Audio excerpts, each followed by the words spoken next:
good if you've joined us today at 4 o'clock on a Tuesday in Britain, because, of course, Facebook and everything seems to be having issues. So if you've waded through all that to find us, well done. We need to reward you.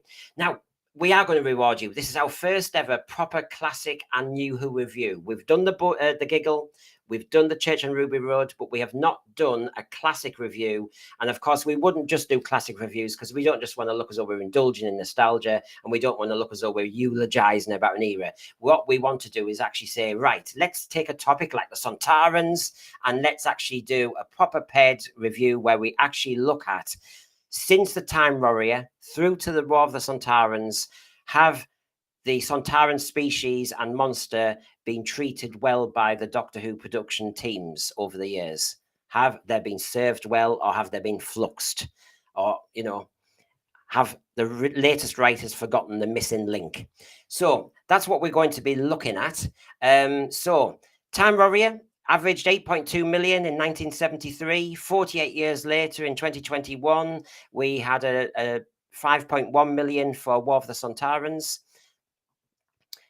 And following that, we have lots of comparisons to talk about regarding how the creatures, the monsters, have been treated, the ships they've got, famous moments, etc. But I need a panel to actually discuss these things. As you know, I need a good panel. So first of all, I'll say hello to, once I've actually just dismissed myself, hello to Michelle.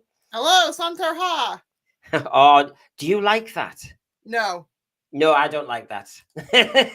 She's winding me up. Hiya, Noel. It's time to talk about the potatoes. The potato, mash the potato time. Yes, certainly. Well, don't get me hungry. And here's John, who does like Sontarha. I do, yes. Back of the neck.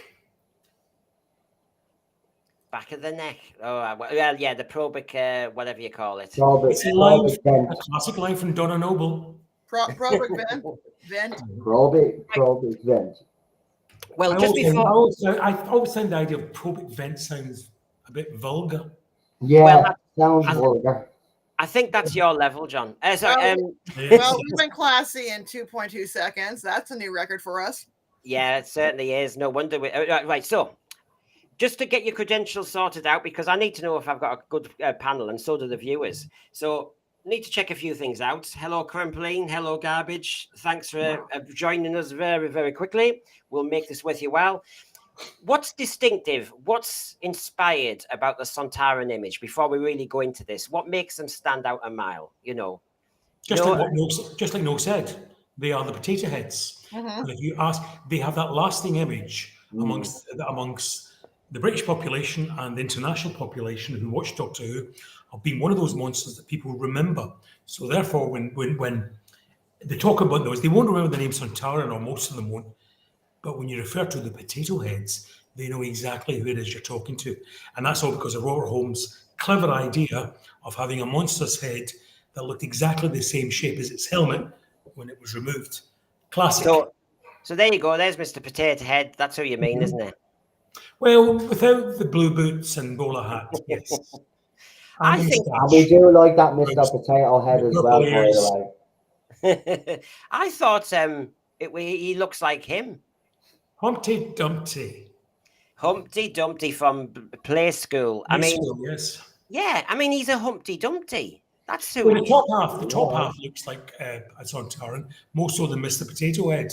Oh, don't show me Hamble. She always creeped me out. Yeah, she did have problems. I thought she was going to be a lonely girl. I thought. Yeah, I think she still probably is. I think Jemima, she was probably suffering from a slimming disease, I think. And then Big Ted and Little Ted, I think, just needed to go to a bar together.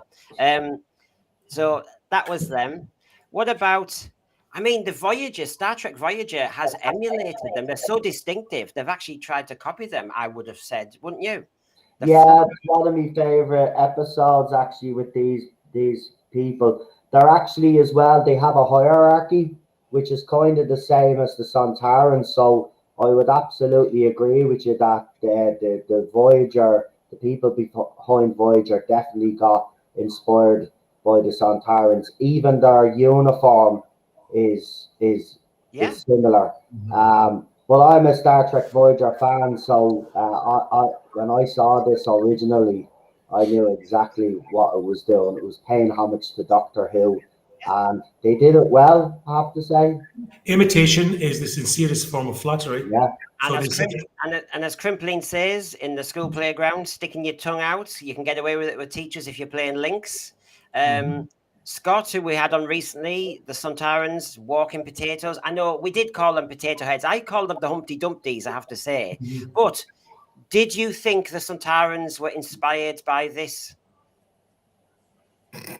Eric Pickles. Eric Pickles, You yes. thought I would know who that was. I have Wasn't no he clue. the Tory? Was he the Tory chairman at one point? Yes, he was. He was a Tory. He was a Tory Party cabinet minister and Tory Party chairman, and he was also from a famous line of Pickles. You know, he is an American, even though I don't know who he is. He instantly has politician written all over him. He does, doesn't he? Yeah. And Michelle, does this help? Because in case you don't know him and you're thinking, is he really like the Sontaran fleet? Yeah, he did. He's if you see clones of him, that's a Sontaran crew. I think that really works. I think that's inspired that. So yes, that kind of looks like a CNN panel, actually.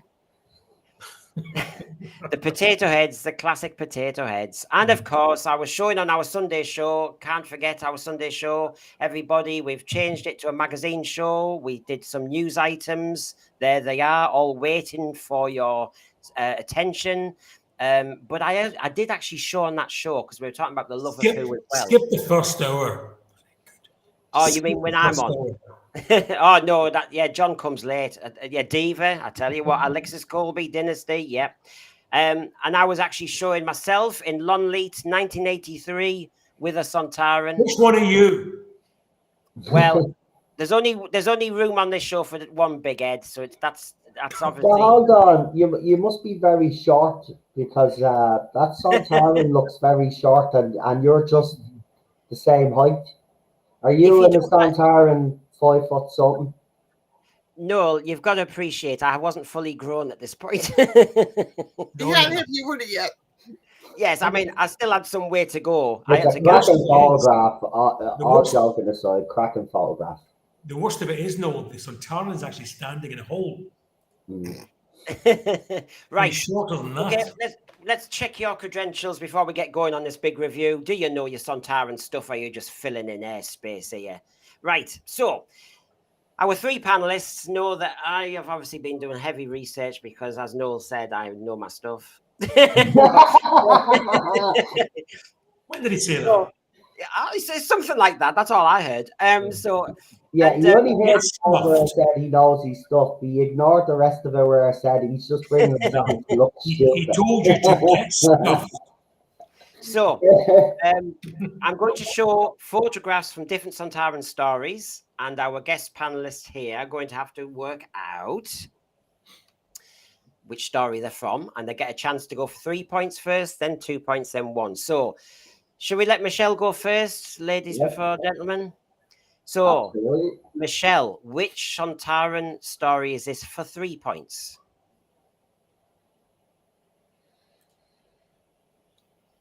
Oh.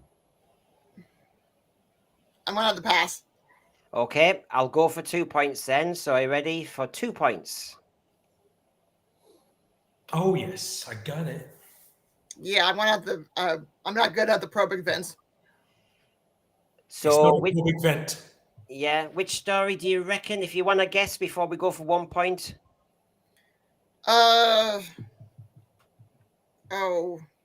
The second Sontaran story.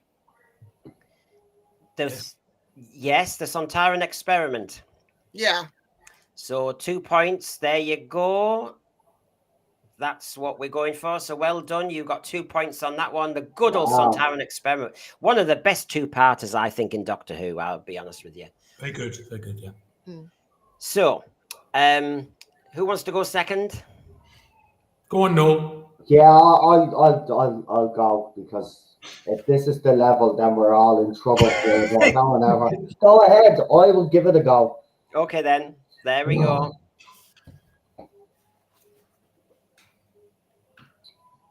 Oh.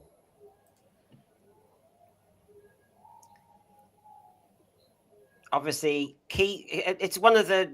I mean, it's hard to give you clues, but do you want to go for 2 points? Yeah. Okay, so for 2 points.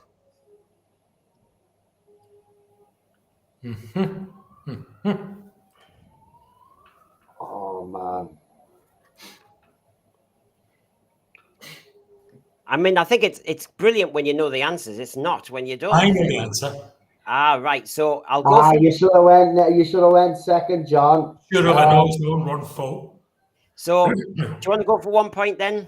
Yeah, I've no choice, do it. So far, so far Michelle's got 2 points, doesn't she? And now for 1 point, here we go.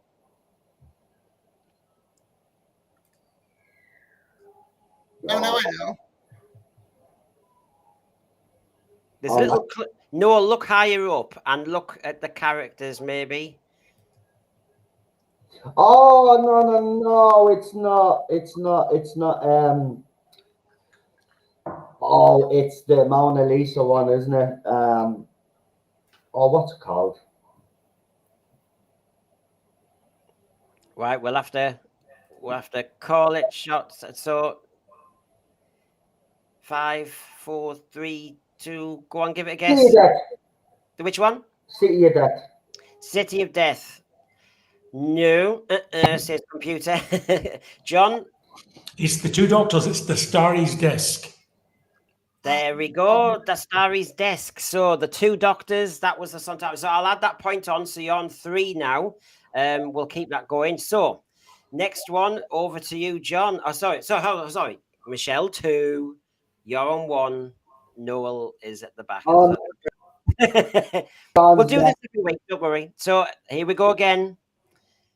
So this is for 3 points, John. I think, is that the Wheel in Space? No, it's not. It's a Sontaran story. Forget that. Rubbish. I was thinking that was a servo robot. It's a Sontaran story. So, is it the Invasion of Time? It is the Invasion of Time. Wow. So for 2 points, it was going to be that. Yes, the Vardans, isn't it? Yeah, 1 point it was that.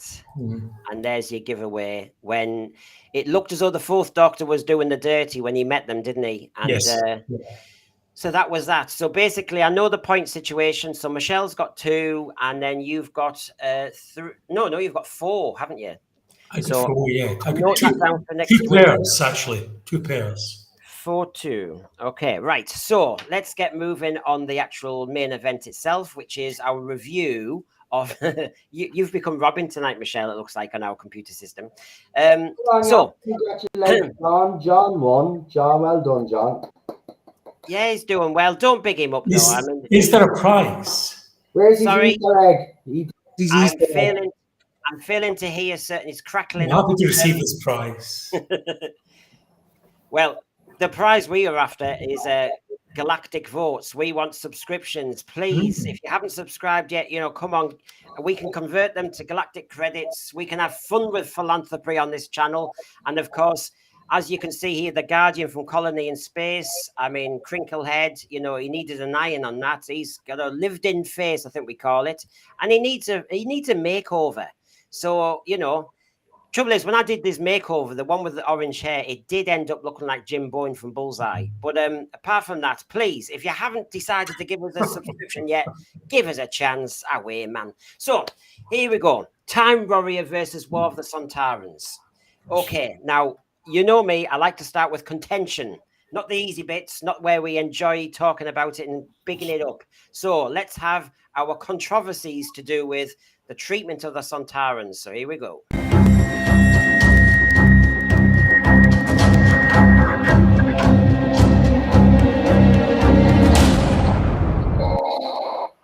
So, who wants to start? You have to move your eyebrows like Robin did on Sunday too. I know. I should do something.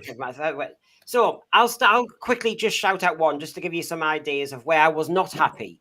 So, for example, controversy number 1 for me regarding the treatment of them in War of the Sontarans, because obviously things were set up in Time Warrior. they mentioned in the dialogue at one point the psychic command. Psychic command told us to get ahead of the flux and and so they could come up with this great strategy. Oh, what a brilliant plot line that to steal Earth ahead of the flux wave. It's a shame that the psychic command was obviously rubbish at saying that when you're having your little tea break as a Sontaran during those 27 hours, that you just leave everything exposed and open to attack. Psychic command wasn't very good there. It's almost as rubbish as psychic paper at this rate. And haven't the Sontarans heard about shift systems, where when some Sontarans knock off their shift, some others are still working? There's one controversy. There you go. Not happy about that. Well, that's what happens. Sorry, Michelle. When the Sontarans get written by a hack. Sorry. Well, little illogicalities like that bother me. I'm not going to stick up for that, because you've managed to find one of the poorer elements of that script. I apologise in advance, because I actually think War of the Sontarans is one of the better efforts in the Flux season. So you've actually managed to find something, a weaker point, and in its defence, I will say this then: Doctor Who is full of things like that which are important till they're not important. Terry Nation was a past master of finding things that happened until they didn't happen. So, we'll give them a pass because we want to be kind. Yeah, well, and one's mentioned at the bottom here from Archibald Lazarus, the chocolate in the sweet shop scene was even worse. And what was funny was, and yet it wasn't in the War of the Sontarans, was it? Because I watched it again this morning. I thought, no. Hold on a minute. Where's this chocolate bit? Am I getting amnesia or something? Have I forgotten? But actually, it was in the Vanquishers. It was. But yes, that is problematic to me. And I think, am I speaking for the panel? That bothered me, because I'm thinking these are military strategists. The dialogue, every Doctor Who story with the Sontarans now gets more and more militaristic, because they've read that Robert Holmes wanted them to be militaristic, and they've really doubled down on it. But the chocolate, honestly, if they had such a fatal flaw, they wouldn't beat the Rutans or anybody. If the Rutan could dangle cream eggs on every tentacle. That's what happens, mind you. It's when someone's not very good at doing humour, and that's an attempt. Humour really falls flat in its face. And it's a shame, because we might discuss this a bit later, because I'll give Chibnall his due. He managed to save the Sontarans from being turned into the comic foils that Stephen Moffat had managed to turn them into through his tenure, or Matt Smith's tenure in Doctor Who, and a little bit of Peter Capaldi too. So, unfortunately, that was a misfire of a joke, and I think it was a joke to show that the reason why the Sontarans are tubby is perhaps they have a fixation for chocolate. It came out of the blue and fell flat in its face. Yeah. Anybody else find any problems with the treatment of the Sontarans, just while we're hitting on any controversies? I just agree with everything John's just said there. You see, and I agree with you to a certain extent. They are a clone race, and they're bred for war. So to be kind of acting the way they've been acting, never really sat well with me. But someone pointed out, they kind of did have a bit of a funny element to them back in the day. It was written better, it was probably unintentional though, but I just don't like the way they've been portrayed during certain showrunners runs. But Chris Chibnall, I have to agree with John here, you have to give him credit where credit is due. For me, he brought the Sontarans back to what they were supposed to be, because they had become a bit of a joke. Let's be honest, even their design in NuWho was ridiculous, if we're honest about it. Well, let me. I'm fond of that costume, the original costume in NuWho, the blue one. It never sat well with me. No, it was awful.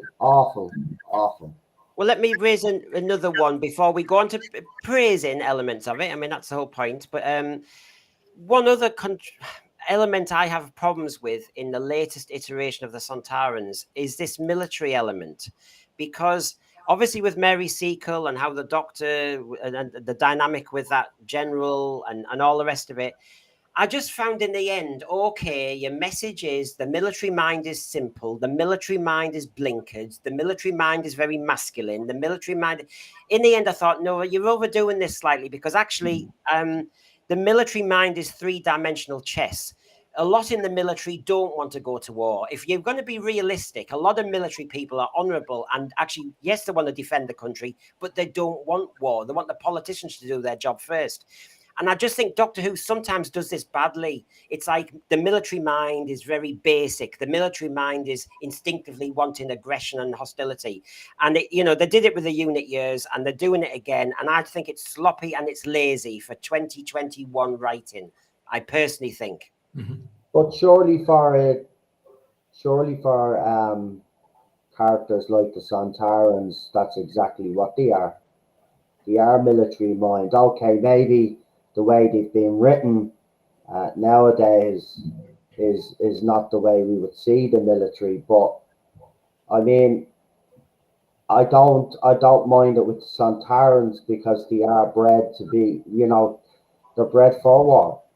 It's simple as that. So I don't really have an issue with that. I do have an issue with the way they portray it. I mean, they did, look, we'll get into it, but there are a couple of things that Chips did with the Sontarans. I mean, they did at times look stupid and act stupid. But overall, I agree with you with UNIT and all of those other things that you're talking about, but I think the Sontarans are different because they're obviously bred to fight a war. The thing is, if you were breeding them, I'm sure they've got genetics on their planet as well. You'd breed them to get rid of the flaw that they like chocolate for some strange reason. I like logic in silly sci-fi. I do. Otherwise, what's the blooming point? Why am I not a Doctor Who sci-fi writer? Because apparently I'm not good enough. But the ones who are need to get the logic sorted out. But that's just Chibnall being stupid, just adding something ridiculous. That's just him being stupid.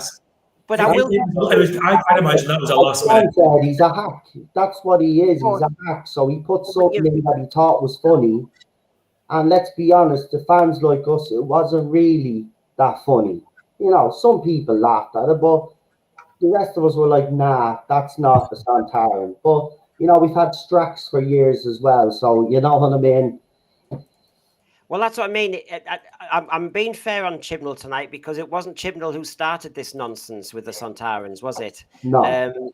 No, we've got to be fair. I'm conscious that Michelle has yet to come in, so I don't want to talk too much. I don't like those costumes at all. But yeah, he did, to give credit, he did attempt to reinvigorate and speak to what the Sontarans are about. Your point, Brendan, about the military, if you like, the British Army commander, and that was written very much my style of what we're up against now in terms of wokeness. And if you're white, male, and British, you've got to be either stupid or villainous. And that he was written in that way. What he was doing ultimately at the end was his job. He had to vanquish the enemy, because with the Doctor may well send them on the way, but they may well come back again.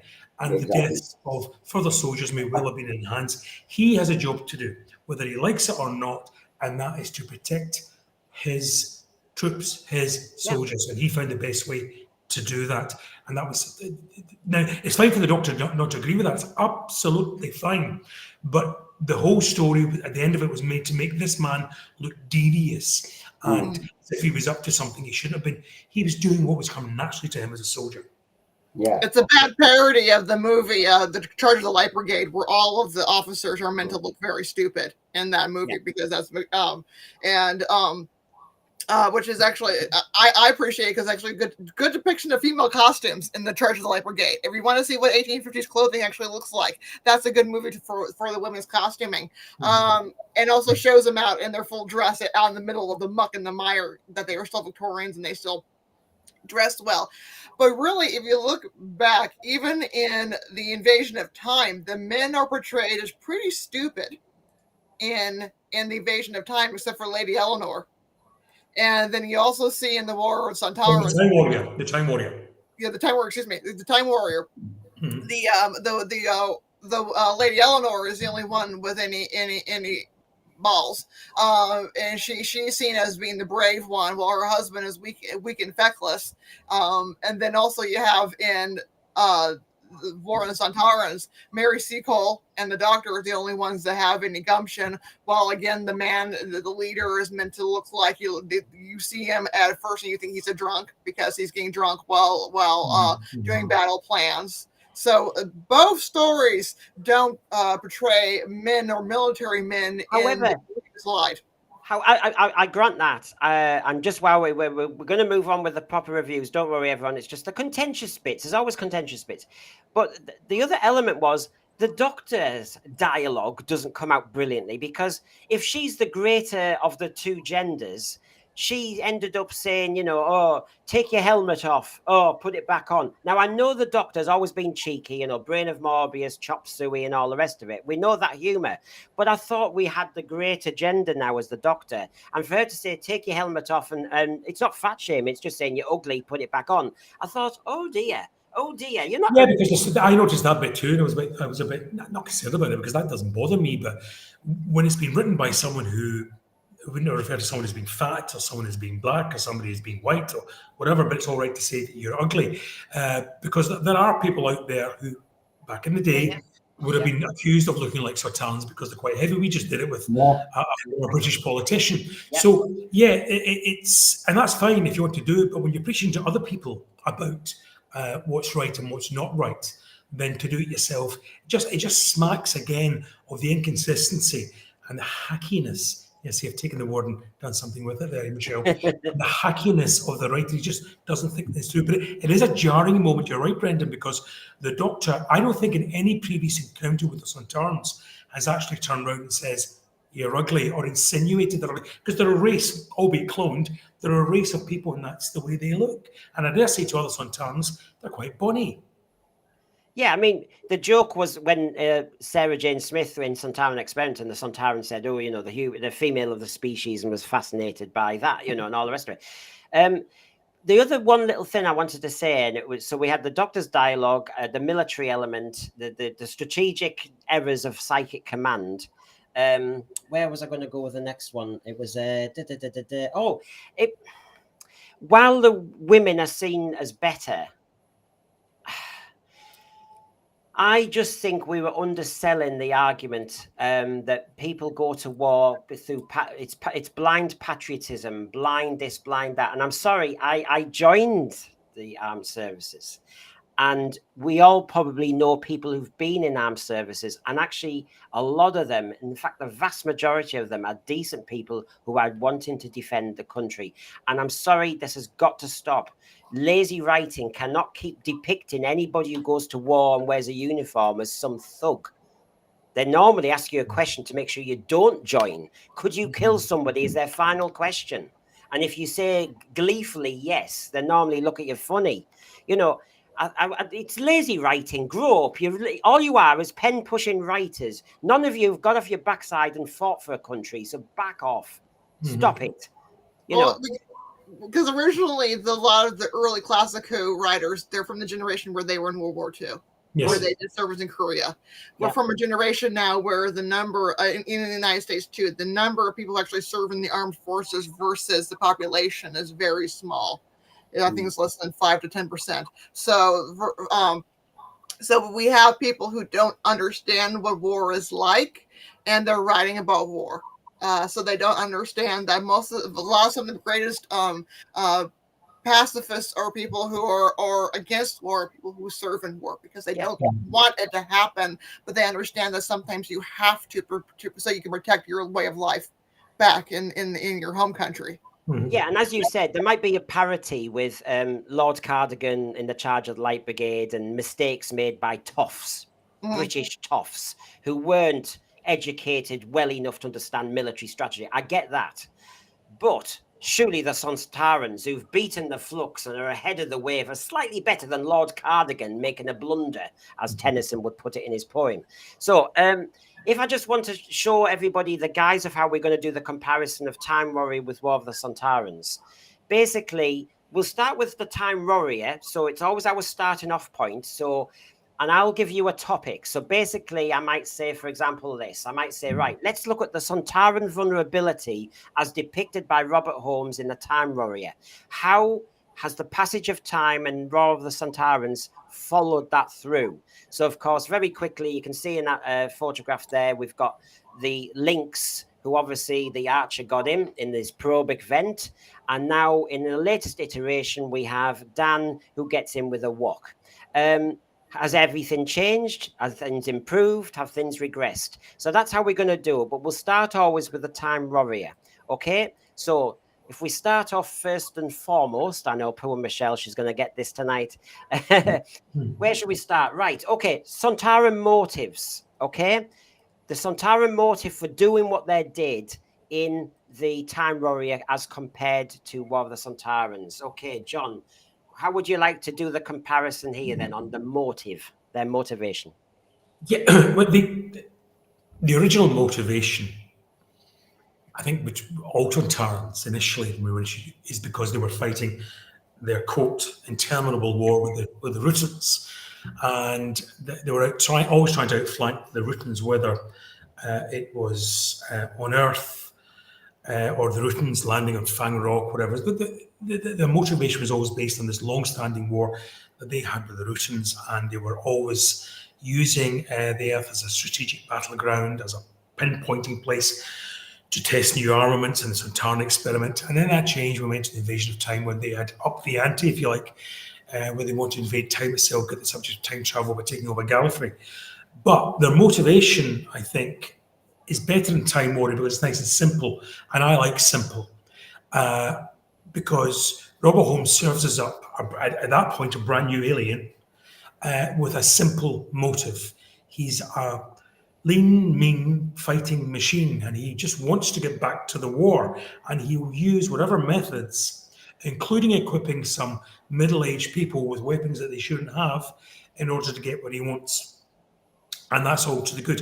By the time we jump forward to War of the Sontarans, unfortunately, while I like it, it's one of the better tribunal efforts in Flux, indeed one of the better tribunal efforts overall.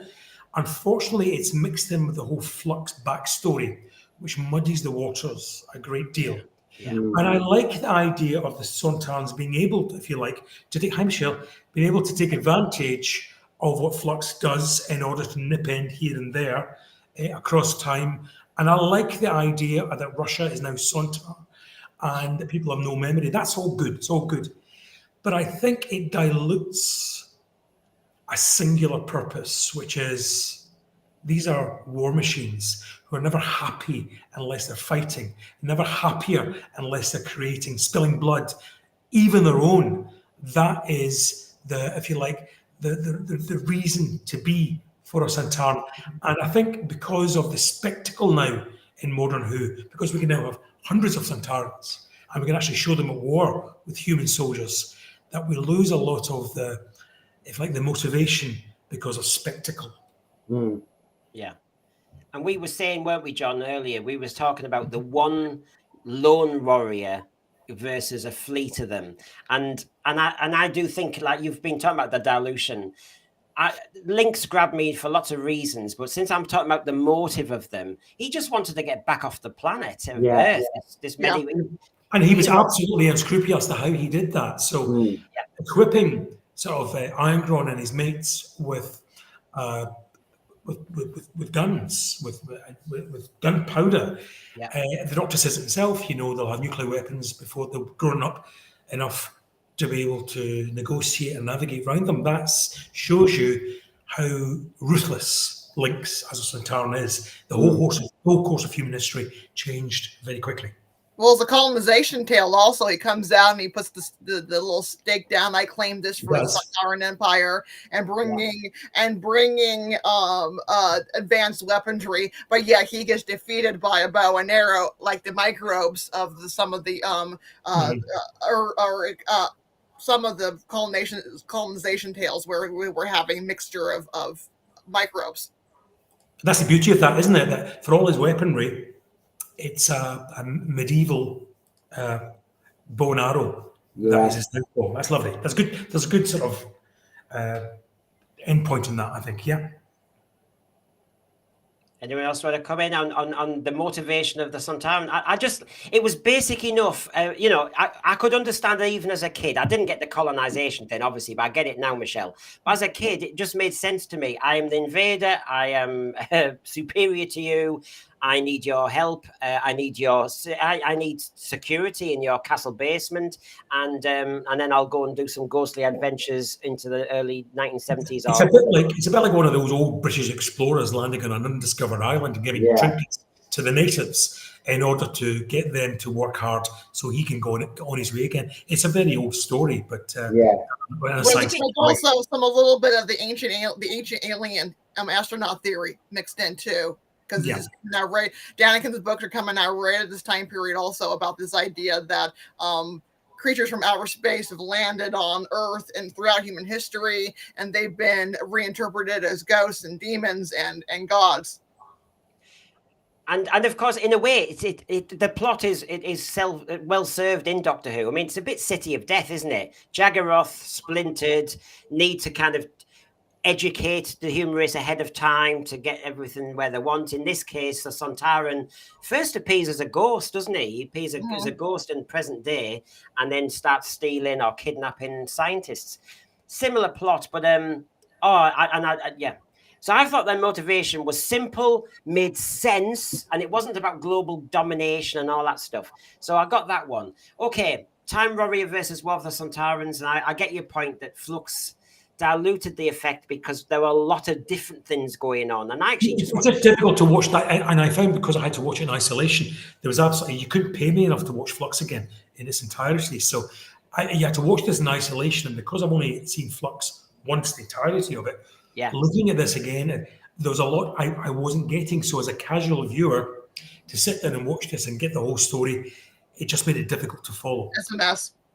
The Flux season would have been better if it had been a Sontaran thing, if you had done it that way.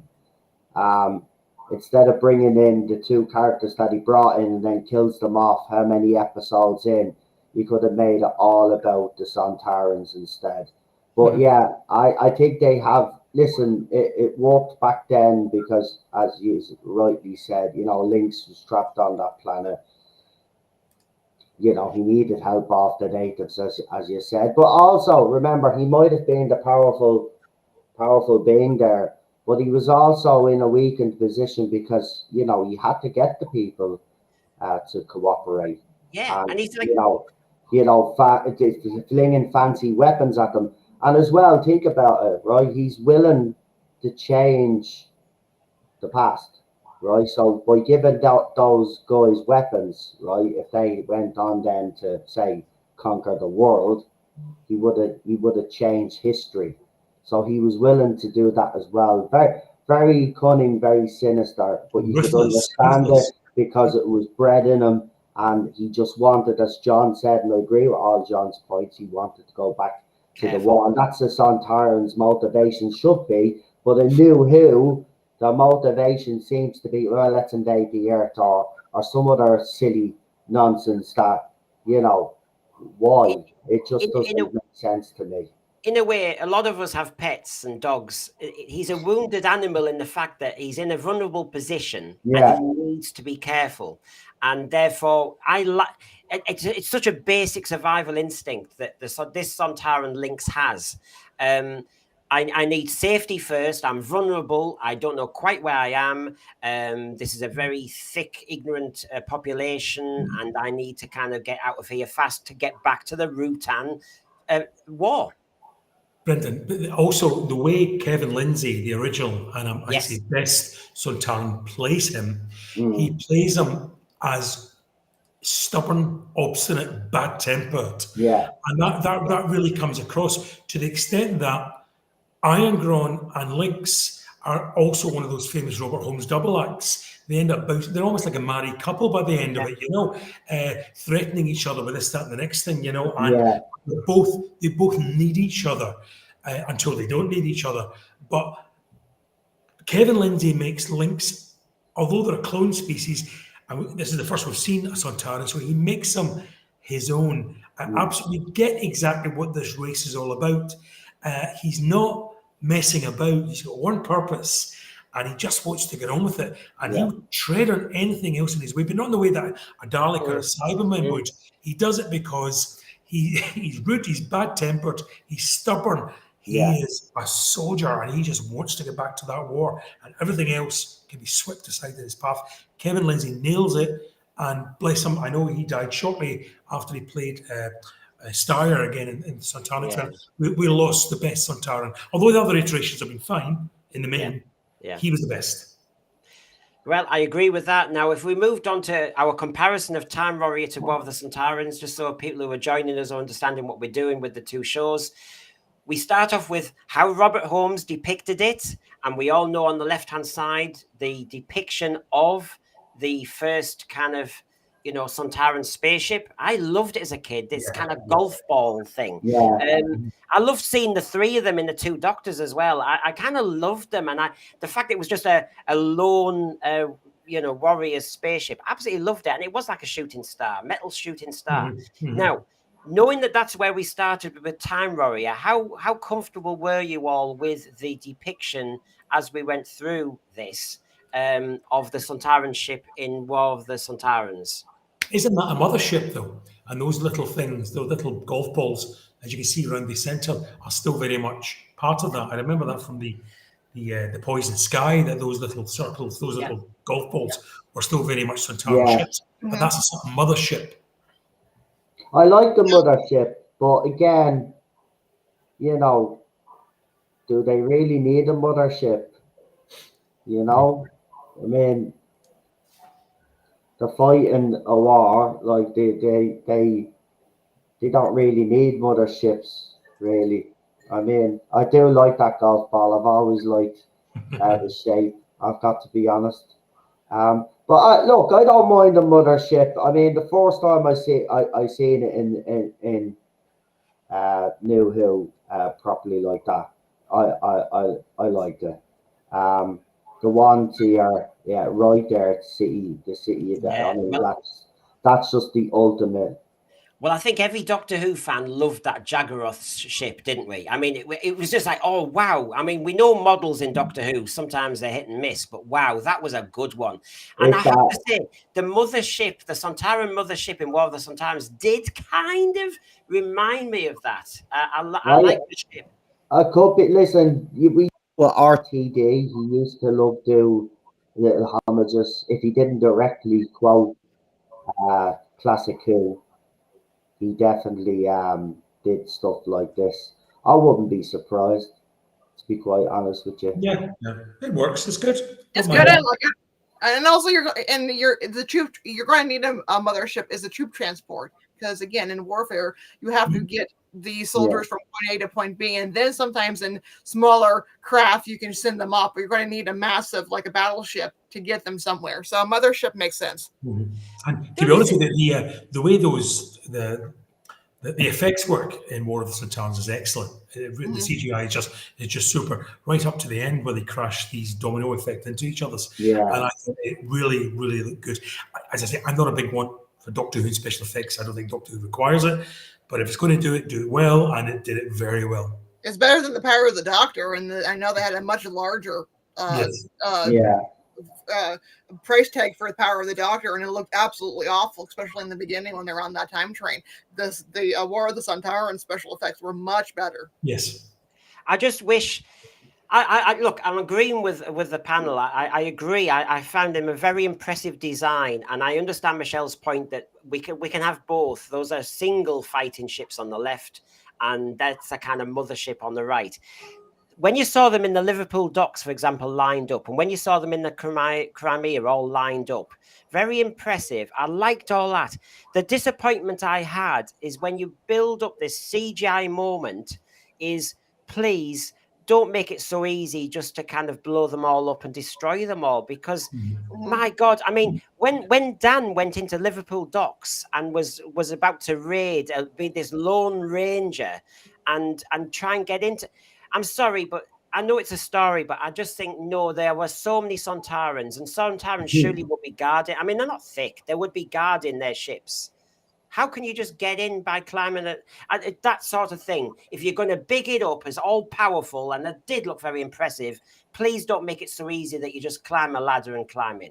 But that's the problem with NuWho in all its missions, in that everything is bigged up to be the fanciest, the biggest, the most dangerous, and then gets disposed of very easily towards the end because they're running out of time. You're a big fan, Brendan, of 4-episode and 6-episode Doctor Who to have the build up and then the cliffhangers too. This, unfortunately, when you're restricted to 50 minutes, 60 minutes, however long it is, and it's important to make the threat as big and as dangerous as possible. Yep. That's important. But unfortunately, when you make it that big of a threat and you get to the 50th minute, then unfortunately sometimes these writers have to say Deus Ex Machina, or we'll just do a quick end to this. So the thing that was big and it was threatening and it was dangerous wasn't so much towards the end, and that's just bad writing.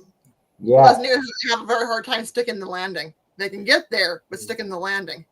They pick them all up and then they give us a big explosions because they think that's what we want as Doctor Who fans. Whereas we'd rather, decent plot that goes somewhere and, little plot points and if you're adding stuff to canon for it to make sense. None of the stuff Chibs really did throughout his era did. Let's be honest. He exposed himself very quickly. But look, overall, if you look at the Sontarans, the way he treated them, and you compare it to the way he treated the Sontarans compared to the other two showrunners, you would have to say that he respected them a lot more than the other two. Very, very, absolutely. They were actually menacing in this one. They were seen executing people. And that's the one problem with the first Sontaran story is no one really dies except for the bad guy at the end. Iron Gord or whatever. Iron Gord. It's almost it's almost this medieval lark, where even the doctor's not treating it all that serious. Yeah, I get that. Can I go back just to deal with the point that with you and No raised regarding these ships. On a previous show, Brendan, I spoke about this, and we spoke about this just about the writing of Doctor Who. And now that Doctor Who has a bigger budget, whether it's through Disney or whether it was back in the Chibnall era, that tends to mean that they want spectacle. So therefore, things are written deliberately for effects, for explosions, for bigness, for everything to be big and super and look super duper. Back in the day when Doctor Who was made in a wing and a prayer, that little golf ball probably took up a fair amount of the budget, but you know what? It did, and it did well. So much so they were able to use it again the following year to get the money's worth. Yeah. But it made them be smarter about their writing. But when you've got writers being told we've got X amount of money, and because we've got X amount of money, that means we have to have huge spaceships, we have to have CGI, we have to have a big explosion at the end and all this going on. It just tends to dictate the artistic process and actually make it less artistic, make it less exciting, make it less original than Doctor Who used to be.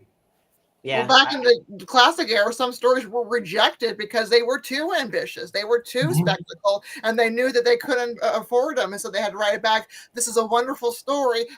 but we can't film it. Yeah. And what they also found as well, Michelle, was ways of getting a good story. For example, the first Axon, well, the only Axon story that Bob Baker did, but their first story, Bob Baker and Dave Martin in Claws of Axos, was all about a giant skull landing in Hyde Park.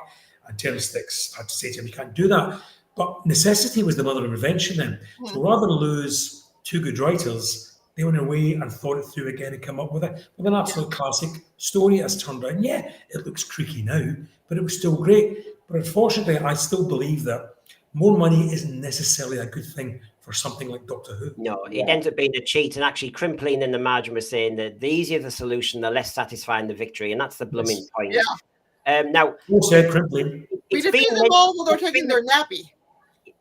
It's been mentioned already, so I wanted to move on to this area, which is in our comparison of the two stories, the first ever Sontaran story and the latest one, on their lethal level. Now, Michelle, you raised this and said, well, actually, they were more lethal in the latest story because they had an execution squad and everything. And I think you said that the death count was only 1 in the Time Warrior. That we know of, because we assume that the wenches in the kitchen get out. We assume that all of the dragged up knights get out. So we just assume that there's only really 2 deaths, Lynx and then the Ironblood. Yeah. I mean, the execution squad was well done. Dan was a witness to it. You didn't have to see people die. It was that clever one when you had the 3 execution squads, you know, with the Daleks, when they blasted the house to pieces. You didn't see the people die. You just knew they were in there. You saw the shadows, so you knew what was happening. Yeah. It was well done. done. It happened with, in the very first episode of NuWho, when the Auton kills the Mark Benton character, Clive. You don't see that happen, but you don't have to. It's enough. Yeah. Now, I know I'm not stupid. Everybody was watching. That's the Sontaran experiment on the left. But the point is, in the early days, in the Time Warrior Sontaran experiment in particular, you had 1 Sontaran, and they were pretty vicious.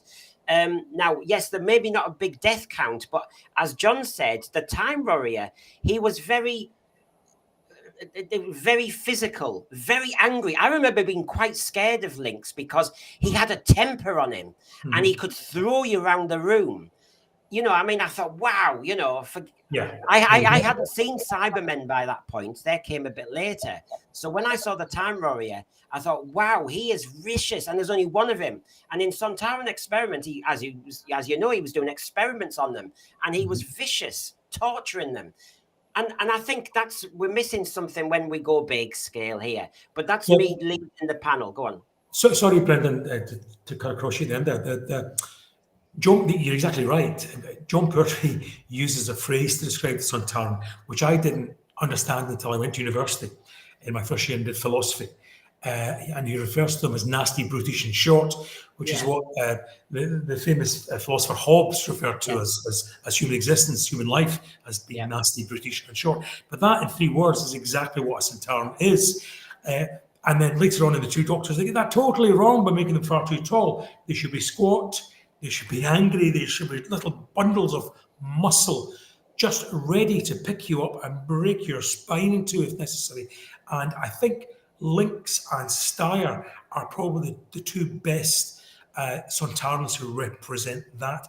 And it's no surprise they're played by the same fella. Yeah, and not talking about size, I mean, it is important to remember that, as Noel said, I must have been a tall person. But yeah, I mean, look, I mean, they didn't have to be tall or sinister. I mean, actually, their chunkiness was what frightened me. Their chunkiness and their bad blooming temper. That's what got me. Right. Of course, how many fingers does he have in that one? Because the fingers have always varied. Yes, sometimes it's 5. been 2, it's been 3. I think he had 3 there.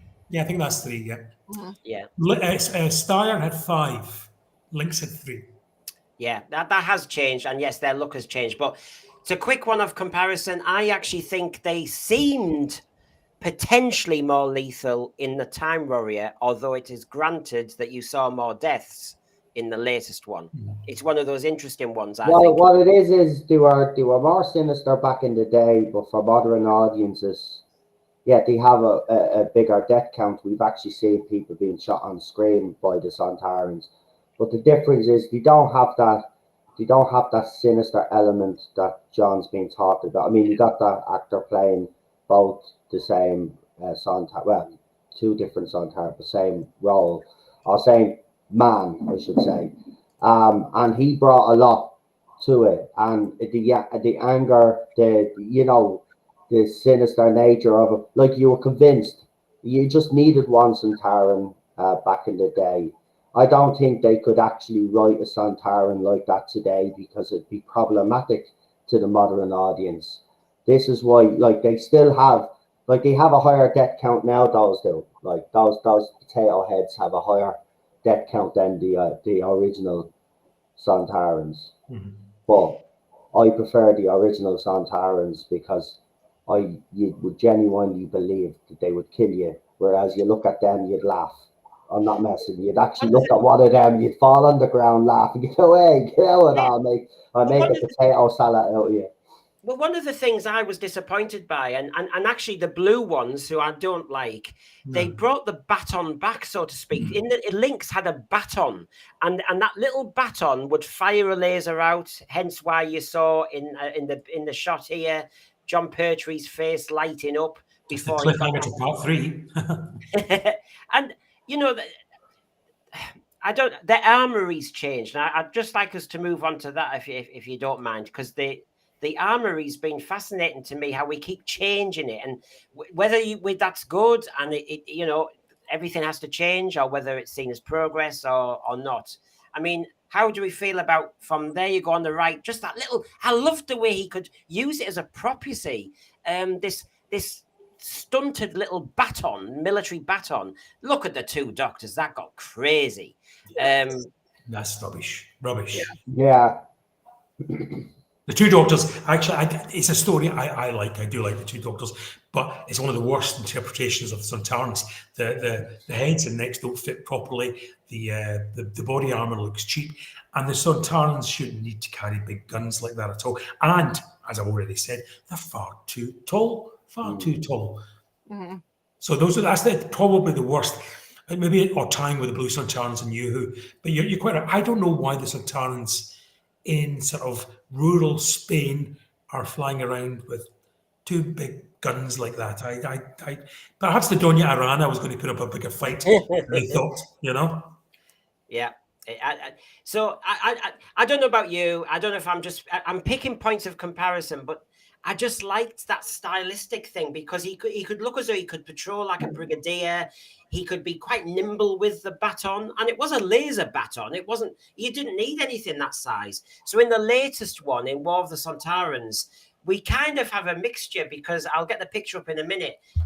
When he's on the ship, and he's called Skak, he had it's like a baton with a kind of egg whisk end. It looks like it's I don't know. I don't think people have really, the designers have really pinned down what makes Sontarans work, I personally think. Mm-hmm. Well, also the juxtaposition in the beginning of the episode, the Brigadier has his baton, which is just using just as for show, and to show his military authority.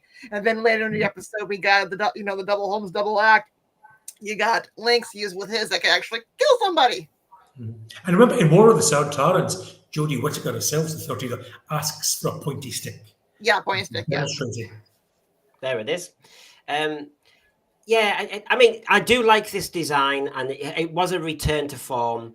And the face and the mask was a lot better. Was it John Friedland who did the originals, like he did the Draconian? Yes, because he was brilliant, and to get back close to that, and I tried. We need another Brendan for all that's good. When you consider that Time Warrior, and that's good, the side by side was 50 years before this. I still think the Time Warrior mask is the better mask. I agree. I really do. I agree. I do agree.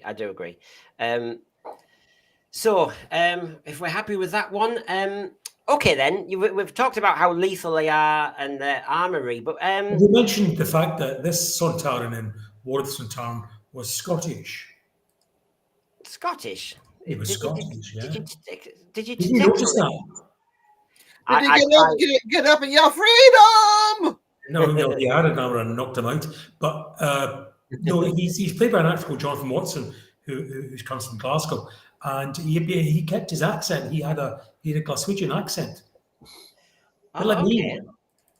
I didn't notice that. No. Well, we're Americans. Our favorite Scottishman was played by an Australian. What about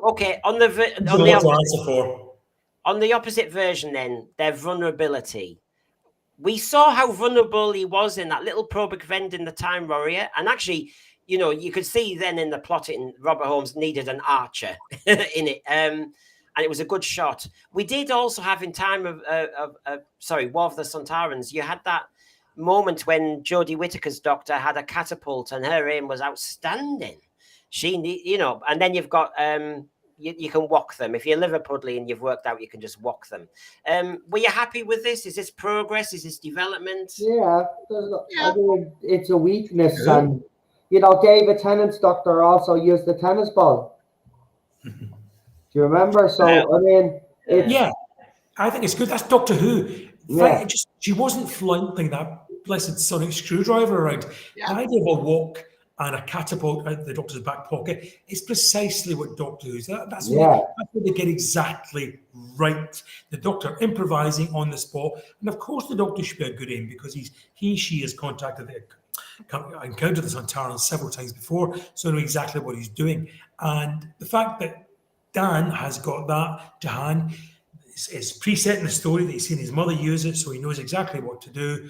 They've obviously been told about the probing vent, and away they go. I think those are precisely tropes that Doctor Who does terribly well. So again, and big also, up the Kindle for that. The Archer being accurate, that is historically accurate. The Archers in the medieval period were known for being damn good soldiers and having a fantastic game, because again, not only are they shooting to bring down game, they're also shooting to bring down enemy, and they're trying to go between the chinks of the armor. So they are having to be, and the amount of archers that, per minute that they could launch was amazing. So when you see these battles, when you're talking about hundreds of arrows shooting through the air, they were just shooting them off like crazy. They were incredibly strong. I remember Donna had a mallet as well and knocked a few out with a mallet when she was trapped inside the TARDIS. So it's been a continuing trope. So I've no problem with this one, actually. Okay. My concern would be that the Sontarans, whenever they're beaten, they always get beaten by the probing vent. You'd imagine by now the Sontarans would have got cute to this and devised some way of having maybe a cozy for the probing vent, or a little flap for the probing vent, or a little cap, like toothpaste cap. Grew some hair or wore a wig just down the back of the probing vent. Well, they are clones, so they're not exactly. They are copies of a copy of a copy. So after a while, you do degrade and you kind of lose some of your intelligence after a while, I would imagine. So, what about moving it around to the front? Well, then you're face to face with somebody. That's even more dangerous. Well, it could be lower down at the back. That's even worse. But you could don't even go there. So, what about this one? Okay, in our comparison of Time Rory and War of the Sontarans, every Doctor Who story needs this.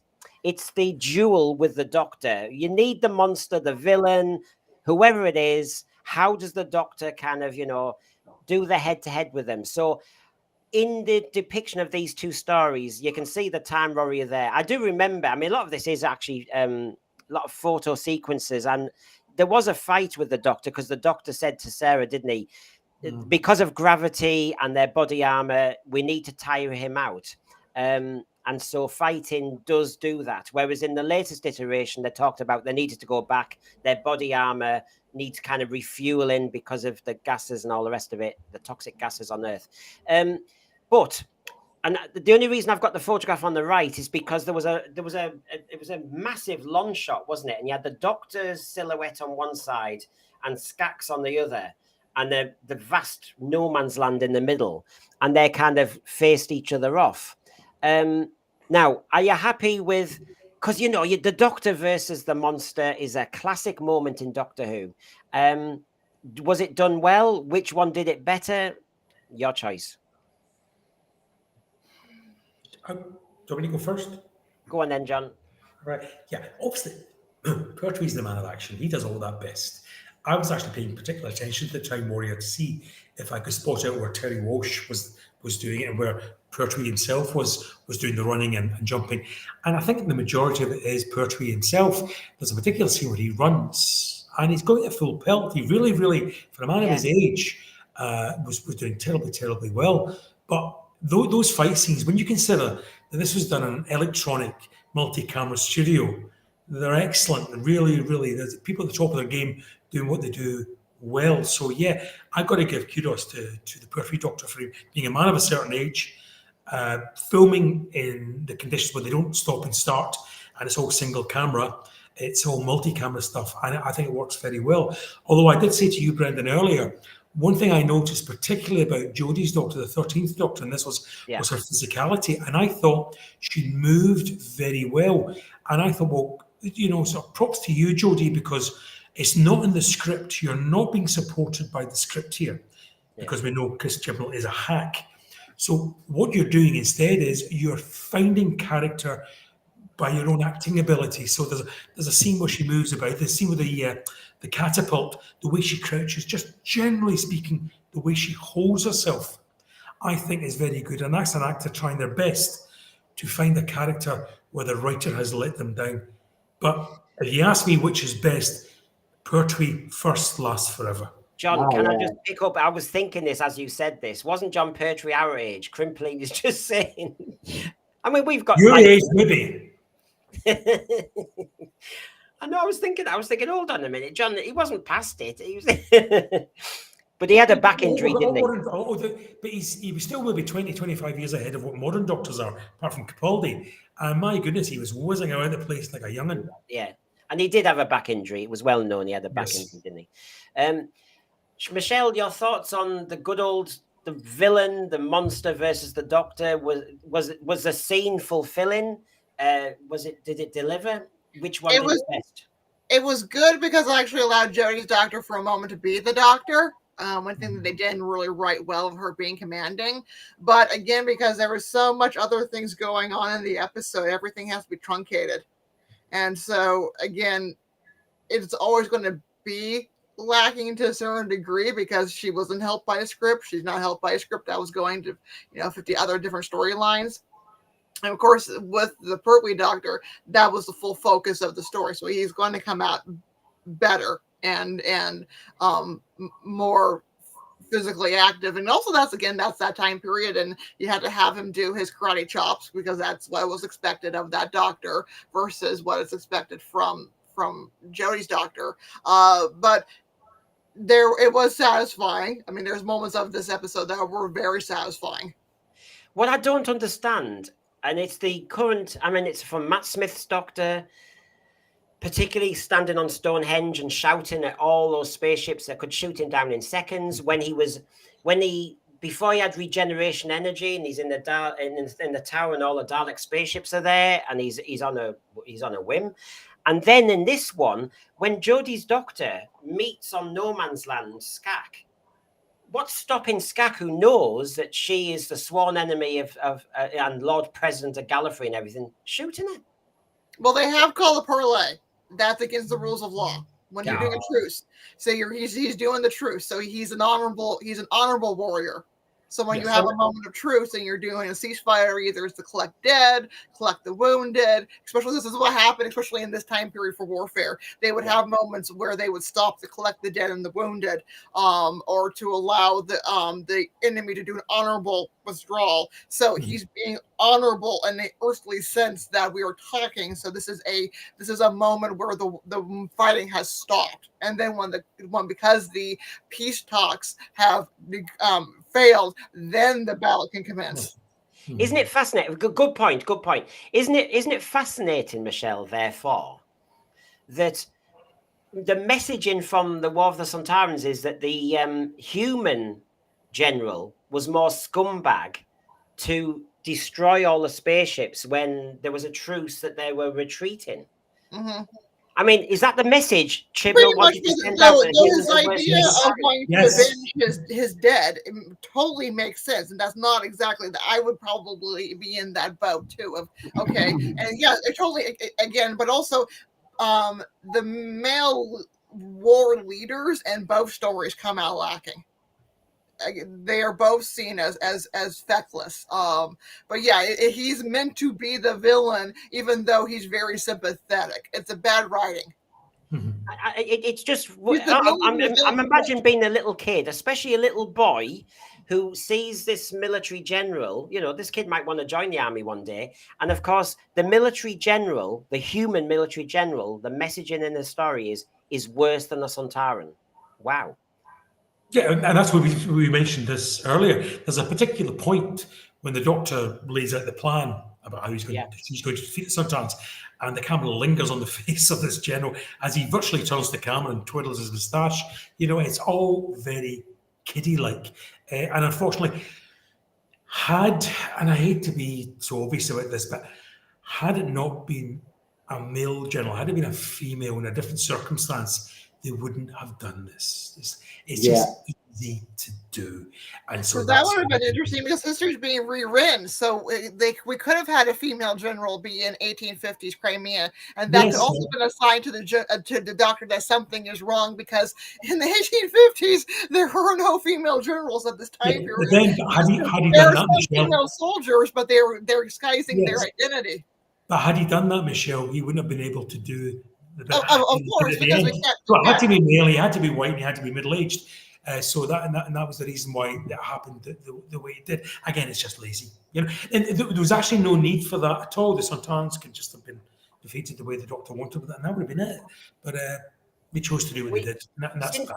Since we talked about representation and we are comparing the two stories, I think it's worthwhile if you want to pick up on it.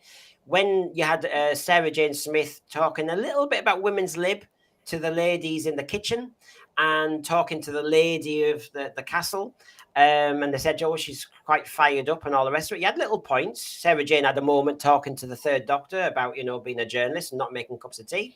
And now in War of the Sontarans, you had Mary Seacole. And you had the Mary Seacole dynamic with the female Doctor who basically were running the show, were very caring, very emotional, and the men were the letdown and the Sontaran was the letdown, so to speak. Were you happy with the depictions of Mary Seacole? I mean, I've read versions saying the dialogue seemed to say Florence Nightingale is the one who wasn't brave enough to come to the front. I mean, that was really what was going on there. The British Hotel is renowned. That's famous. It was a money-making venture too. Mary Seacole is seen those better. The Doctor seems to really respect Mary Seacole and what she's doing, although she's making money out of it. I don't know. We're trying to do the gender wars, aren't we? Where, you know, women look better. Look at this brilliant representation. Look at how Sarah Jane did it. I don't know. Does one story get it better, or are there inaccuracies in both? Well, there's inaccuracies in both. I mean, to be honest, I mean, for her, we're doing woman's lib in a medieval kitchen. I mean, that's enough they would start to build the fire for Sarah Jane, and all of them would have been seen as witches. And that's one area where actually the King's Demons gets better, is the idea that they're calling them a demon because he would have been seen as a supernatural, and also these people are all Christian, they're all Catholic, and so you're seeing more of the religion showing better in the King's Demons than in this story. But yeah, both of them are anachronistic. And it also is interesting that we have one woman's condemning another woman who is a white woman versus a woman of color. Though both were brave, both did honorable and amazing things. Sometimes, especially, I'm not so much on the Crimean War, but in the American Civil War, the females or the medical corps were not allowed to go to the front necessarily. They would come in behind the army and take care after the pickup. So with Florence Nightingale not being necessarily on the front line at that moment, could be because, again, the army is blocking her from coming through. Though there's times where even Clara Barr in the American Civil War was at the front line and actually had a bullet go through her sleeve and kill a soldier that she was tending to. But all of these women were brave. All of these women had privations. Florence Nightingale almost dies from camp fever. So these are women. So to have one woman criticizing another woman when they all did amazing things is not fair. And again, and one woman criticizing another woman written. Yeah, this idea that we're supposed to be all women and we're all supposed to love each other. No, women actually are pretty vicious to each other. But written by a man. Let's not forget. You know, and part of this, you know, by all means, it's good that, I mean, most people will have heard of Florence Nightingale. Most people would not have heard of Mary Seacole. So I think it's good the Doctor Who tries to do things and introduce from history. But let Mary Seacole's reputation speak for itself. It's that modern thing. You don't make somebody bigger by them making somebody smaller. And that's what I think regarding Florence Nightingale. And I read some of the stuff of Mary Seacole, and it was very much a money-making exercise. But again, the writer chooses to have Mary Seacole say, yes, I'm going to spend that on medicines and whatever, as if he's sort of cleansing that capitalist side of her. So there was very much an intention there, and I presume it was because she was a woman of colour to pick her up at the extent of putting down the other person. But as Michelle, Just I'm going to do that without, and just leave Florence Nightingale alone. Yeah. If Florence Nightingale received private donations, so that she was funded by the wealthy elite. So that, yes, Mary Seacole had to get money from actually selling things, since Florence Nightingale is being supported by the gentry and the charity from home. And also today, in many cultures, I think in the United States, they're given part of what they're given when a woman becomes, or a person becomes a nurse, is given a lamp in honor of Florence Nightingale going out, and the women going after the battles with the lamps to go look for the dead and the dying. Michelle, I wanted to come back on you actually a bit earlier on the point, because you normally do say, with the American standpoint, you say you don't like Rosa and certain depictions if they're inaccurate. So you said at the beginning of this, there's inaccuracies in the Mary Seacole representation. There's inaccuracies in how Sarah Jane Smith would have talked to people in medieval times. She had short hair as well. They probably would have thought she was a boy, you know, the whole thing. Yeah, she just had the fever. They would cut the hair for the belief of when a woman had a high fever, they would actually cut the hair to believe that would cut the fever.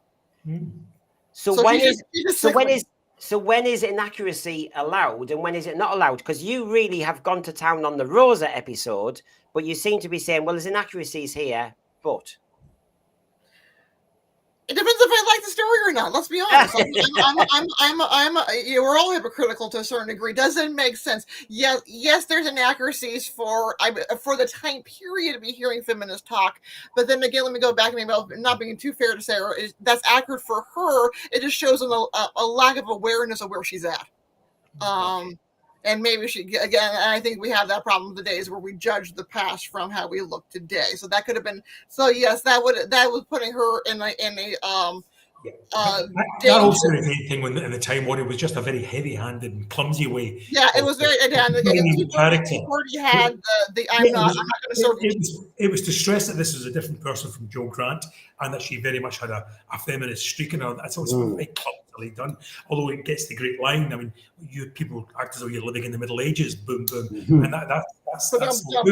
That was funny though, but it's still a very clumsy way of emphasizing this character is different. And it's funny looking at Sarah Jane in The Time Warrior and to see a representation of what's supposed to be a strong woman believing in what was called women's lib back then, and then seeing her 3 years later, and they're not emphasizing all that stuff, but she's a much stronger female role model than ever she was way back at the start, written then, I think. And I think that's because Liz Sladen has far more control over the character and where she's pointing her.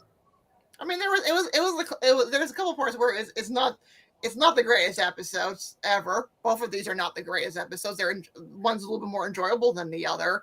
It was a clunky introduction to a companion. I mean, she didn't even get to have it bigger on the inside moment. Poor thing. But that's down to the director, Alan Bromley, because that whole scene with Sarah, and I know something about the Sontarans, forgive me, Brendan, but that scene with the Brigadier and John Pertwee are talking to each other, and they're directly in front of the TARDIS, and there's Sarah saying, hello, Professor Ruby, and they're literally 2 feet away from him. This is the guy who went on to direct Nightmare of Eden and was eventually sacked from Doctor Who. So, you know, he was known for cutting corners, and in certain places of The Time Warrior, he cut them there too.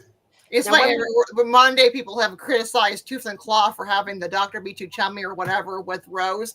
This is very chummy, even though she just tried to have him handed over to medieval people who may very well have wanted to hang him or burn him at the stake for being a magician.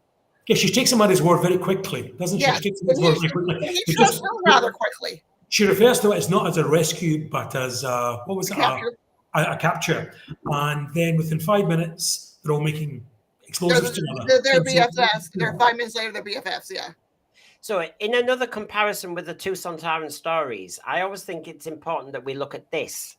It was introduced to us in The Time Warrior that, you know, I need to get back to help the Sontarans defeat the Rutans. Yeah, and of course, you know, Lynx is actually mentioned in War of the Sontarans, the Great Lynx, weren't there? Yes, Great Commander Lynx, yes. Yeah, but is it one of those great dramatic tricks that the bigger the character is sometimes it's best not to show them?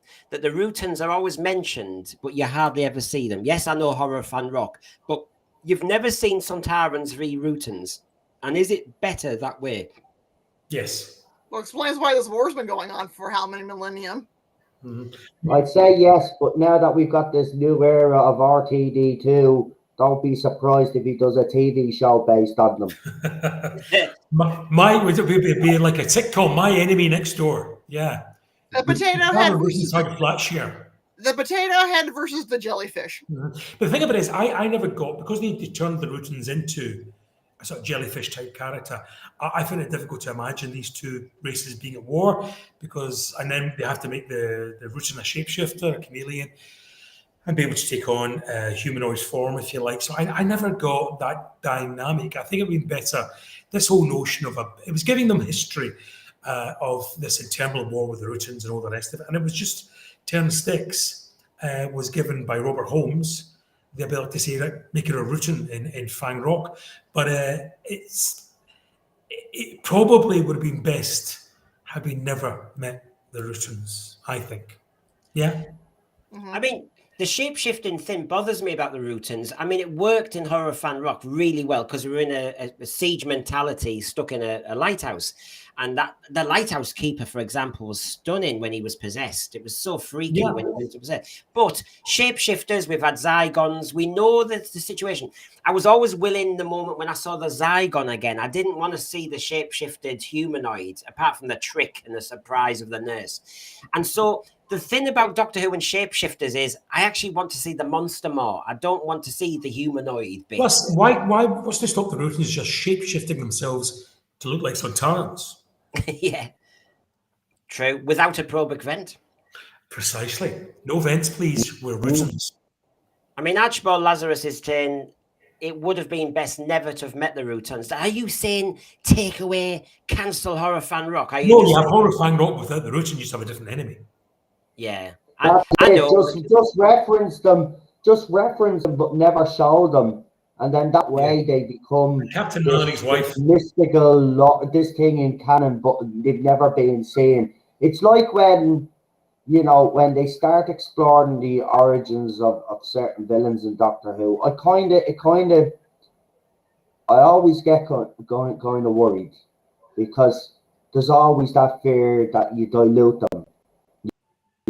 There's certain characters or certain enemies in Doctor Who. What we know about them is enough. You add more to it, would probably dilute them. So I agree. You could have had a different villain for that particular story and just referenced these, and you would everybody, even in NuWho today, got read. Who are they? People go back, watch episodes. That's the whole point. You know what I mean? It's when they did the whole Darth Vader origins in Star Wars. I was like, well, you kind of diluted that character now. The Darth Vader's not the same anymore now. It doesn't have the same impact that it would have when I seen Darth Vader for the first time as a kid. Do you know what I mean? And then watching what they've done since then, it dilutes it. So some things are just left well alone. I think initially the whole idea of the Rutans was just to give a bit of backstory to Lynx and Styre. They probably were never meant to be seen. It was just Robert Holmes, again, Doctor Who's best writer ever, doing what he did best by really putting thought into these creations of his. So therefore, the motivation behind Lynx was, we talked about motivation before we get back to this war with Sontarans. And let's not forget that during this story, not only will we introduce the Rutans, we're also introduced to the name of the Doctor's home planet of Gallifrey. Yes. For the first time. And Robert Holmes does that. We have Robert Holmes to thank for so many of Doctor Who's lasting legends and the Matrix. Everything, with the Matrix, the Master, Robert Holmes, the Autons. He was the Master of Doctor Who. And it was fascinating to actually see this again and watch it when Lynx asked the Doctor his home planet. And for the first time in the entirety of the series up to that point, the Doctor actually says and willingly says, Gallifrey. And I don't think at the time, I was only whatever age I was at the time, I'm not giving that away. At the time, it didn't register with me that this was a seismic moment. But in retrospect, it certainly was. It was. Although I told Lynx and not anybody else that asked them before. I wonder why. It's so weird, isn't it? But we're fascinated by it because we all love Doctor Who, and that was the theme of our show on Sunday. 10 reasons we love Doctor Who, and we covered everything. TARDIS interiors, the best TARDIS crew, best cliffhangers. We discussed a lot, so please have a look at that. If you know, this is why we watch these programs. This is why we love to tune in to everybody discussing Doctor Who, because we're bothered about these things. We're concerned about them, and of course you'll be well and truly rewarded because it's a proper Sunday magazine show, so you can still tune in and you'll see our news headlines. You'll see a full list of different items there. So yeah. The Sontaran, I think it is one of those. It's worth in, Brendan, just to pick you up. It's proper news, proper news. We're not just talking about something with a tangential reference to Doctor Who. Good, it's proper Doctor Who news. Well done. Mm-hmm. Yeah, because we've had whispers about the schedule leak. Some have said May the 4th. I got another leak that said it was later in May, which might clash with the European Championships of Football, and ratings are important. We discussed a script edit that was taken out of the Church and Ruby Road that might be hinting at fantasy. And of course, we had some really interesting feedback from the BFI on the Celestial Toymaker. So please tune in. There's a lot to discuss there, and we're fans and we love Doctor Who. So that's the Sontaran enemy that I think is the conclusion maybe best to mention and never quite sure. Did I just mention that Crimpling the Balloon said, I think it's worthy of, I don't know if you could get it up or not, hats off to Alan Rowe, who Crimpling mentions there, because he was an actor playing two different characters who actually met both a Sontaran and a Rutan, as when he played both what was he? The Duke, was it? Forgotten. the Earl, and he played Skinsail in Horrifying Rogue 2. So Alan Rowe was in fact the long-term partner. Not a lot of people know this, of Geoffrey Belden, who was very nearly a doctor. He was in Creature from the Pit, wasn't he? He was on Organon and Creature from the Pit, but I didn't know until both had passed, because they were very private, that both were partners for very many years. Ahead of its time. Well, thanks for that. And Crimpling's just adding a bit there. Alan Rowe was also in the Moonbase and Full Circle. I'll have to talk to the Strokers. He was fabulous in Full Circle. The Strokers are due to, I think they need to do a depiction of Full Circle and all the Marshmen. I'll get Jamie in some swamp or some bath. So we'll do that. We could have lots of bubble bath. That would do that. What about this? Keep his underwear on. Yes, not pajamas. I have to say, it is easy as well, isn't it, when we talk about the modern era of NuWho and Chris Chibnall and all the rest of it.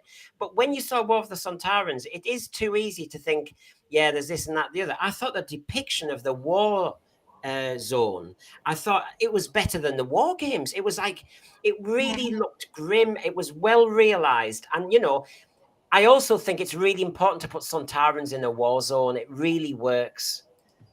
Yeah, when you have the budget, though, you can do it. Yeah.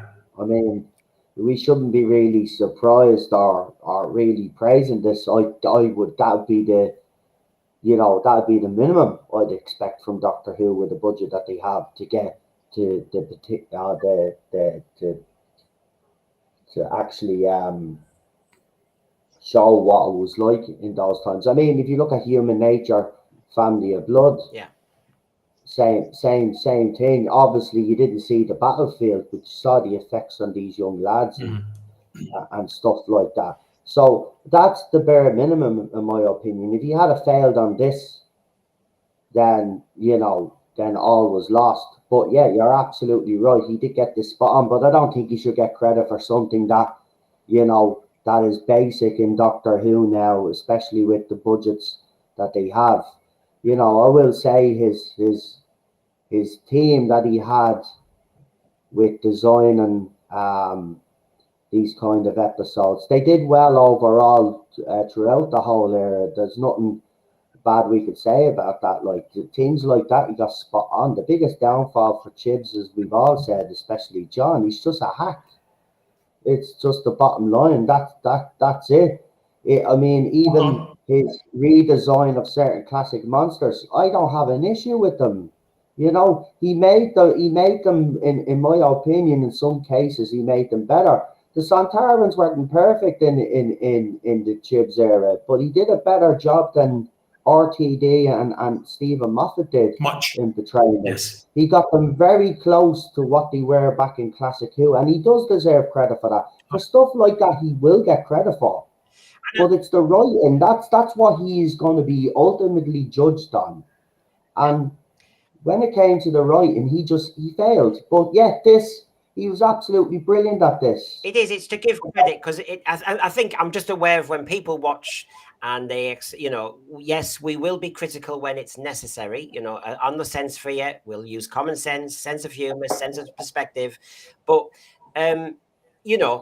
and it won't be him who's the designer, but he gives the final lock-in to each episode. As we all know, RTD tells us an issue. Yeah, you would have to approve it, and what he approved, he did a good job. But nobody will deny that. Yeah. But to kind of give him credit for something that he should be doing anyway, I kind of... Okay, we'll give him credit, but I don't think he really deserves the credit because it's basic. It's basic in Doctor Who nowadays. Yeah, I mean, if you can't get the prediction of a war zone, if you can't predict that, if you can't do that properly on screen, then you shouldn't be in television. No, I tend to agree with that. We're giving him credit for doing what he should have been doing in every episode. But nonetheless, this was a part of Doctor Who legacy that he didn't weigh on. And actually made it better from what had happened in previous years. I get that. I actually think the depiction of the battlefield was superb. I think it was Jimmy Magnus Stone who directed this episode, and full thumbs up to him. I thought what he did with that was absolutely fabulous. I actually thought it was quite adult, the representation. We didn't have to see blood and guts and all that sort of stuff, but what you did get was the absolute sense of loss. That this was human life being brutally taken brutally at that. And I thought that went down very, very, very well. And even the colour scheme, that grey, dark look, just made the whole thing look grim. And I think that in itself, making war look just as it is, an absolute slaughter fest, without showing any blood, was very commendable. It was a shame that while it was a brutal massacre, which does have, resonance. Well, war is ugly, and you have to show that side of it. If you're gonna do it, you have to do it properly. And his team, in fairness, did do it properly, and they should be applauded. In fairness, his team should be applauded for it because they put the hard work in it. And Jamie did do actually a good job in directing this as well. And the colours, I agree with John. This was unlike Orphan 55 where he used grey, right? This was the perfect example in a story where you use that colour scheme and it really brings the whole thing to life. And he has to, his team gets credit for that, not necessarily him. I'm sorry, for that one, I find it hard to give him credit for something that is basic in Doctor Who now, so I'll give it to his team. I just find it disappointing that look, war needs to be depicted as it is. That's why I said you shouldn't make the military people always look as though they're baddies. That's wrong. That's incorrect. That's not selling the armed services at all. Blah, blah, blah.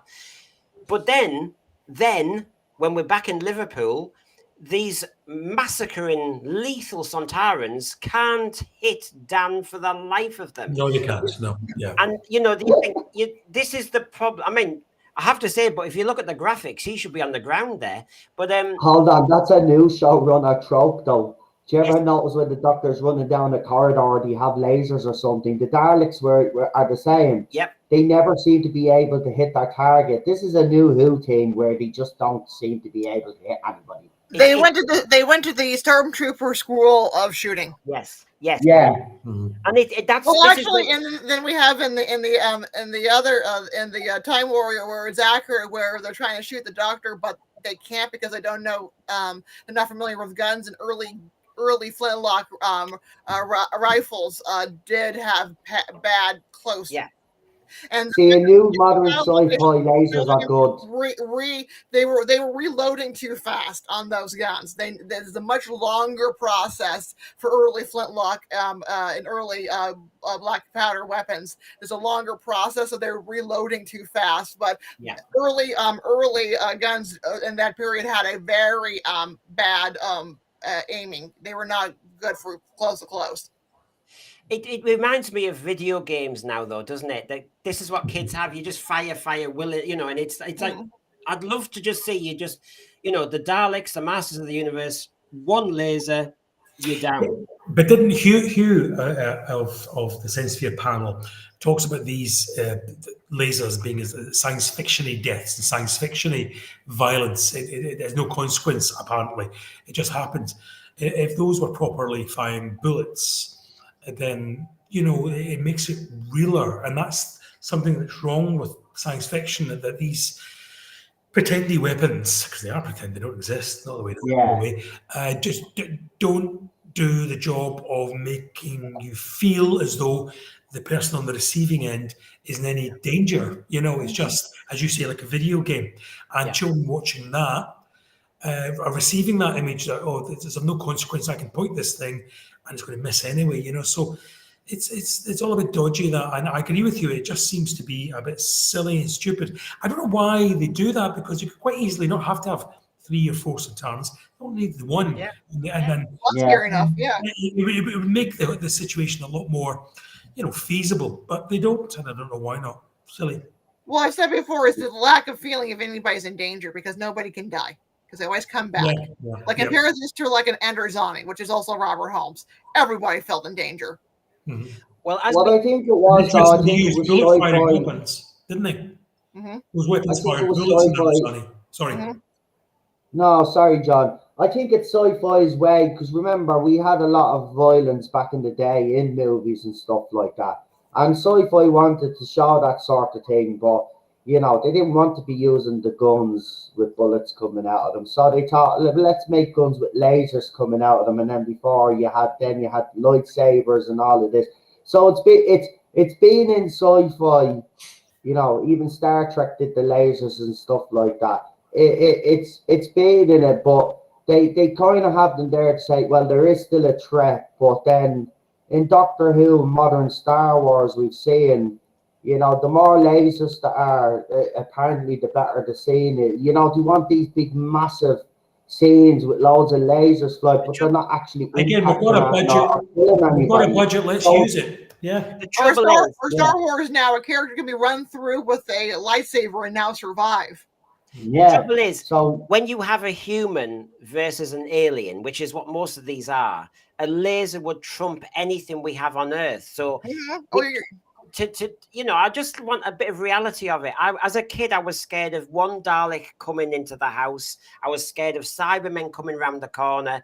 I didn't need, you know, this nonsense that they will misfire all the blooming time, because but that's all they're there for. Because lasers apparently look good today, so they miss every time. Every single sci-fi show I've watched today, if there's lasers in it or any sort of weapon, right, they never seem to hit the target. They miss every time. So you might as well just stand still, because nothing's going to hit you nowadays. And it's just bad writing. It's bad writing, and they use all that stuff to cover up that bad writing. And it's also, but when that's bad as well, we're kind of scratching our heads. What is going on here? It's also to spend the budget, you know, so they've got an effects budget to work their way through.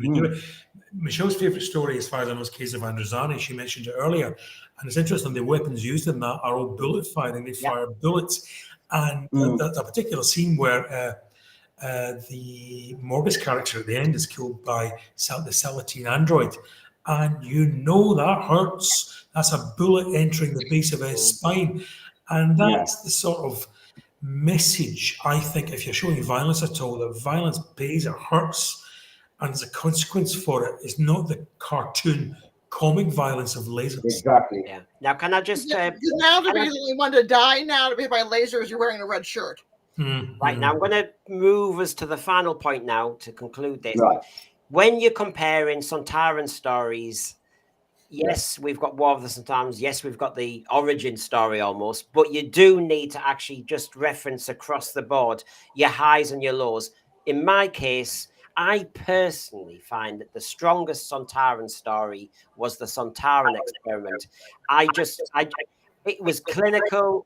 They were lethal. They tortured. You just have to see Sarah Jane's face when he takes his helmet off, and the fear in her, and he had his robots to capture them and everything, and it just seemed grim. The wasteland setting really worked, I thought. Yeah. Now, so to This me, is that was my their favorite. high, and my low.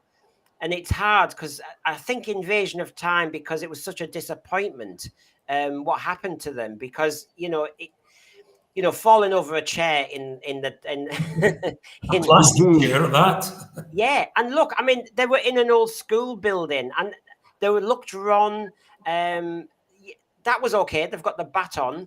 Yeah, it's toe doctors, but it was nip and tuck for me. That was the best bit of the Sontarans in Invasion of Time. Huge cliffhanger was brilliant. Yes, and that was it.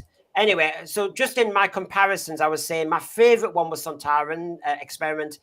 Probably the least was Invasion of Time, although Sontaran stratagem. Anyway, I don't think the Wars of the Sontarans is a bad story, and it shouldn't be put as one of the bad stories. It does have flaws, obviously, but if you compare it to some other stories, I think this is slightly better. But I have to say, the Sontaran experiment for me is my favorite Sontaran story. So I'm glad you've kind of said that, because that is, I think that's the one to be beaten. To be quite honest with you, so that's the level you have to get at with me with the Sontaran story to say, yeah, that was a good one.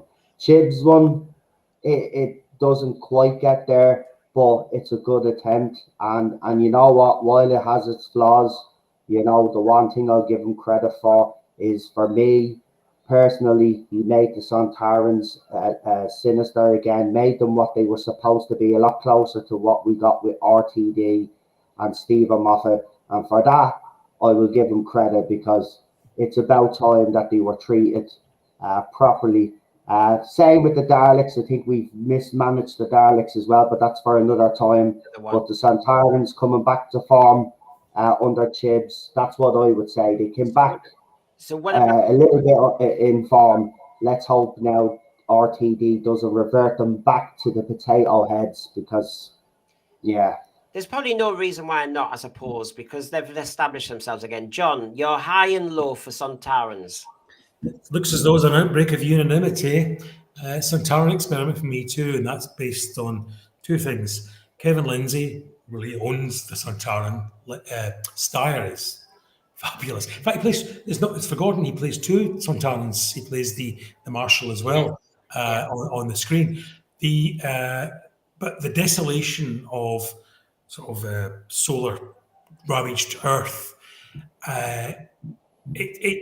Sontaran experiment has a sound all to itself. It sounds desolate, it really does. And I can conjure up that sound in my head because it had such an effect on me.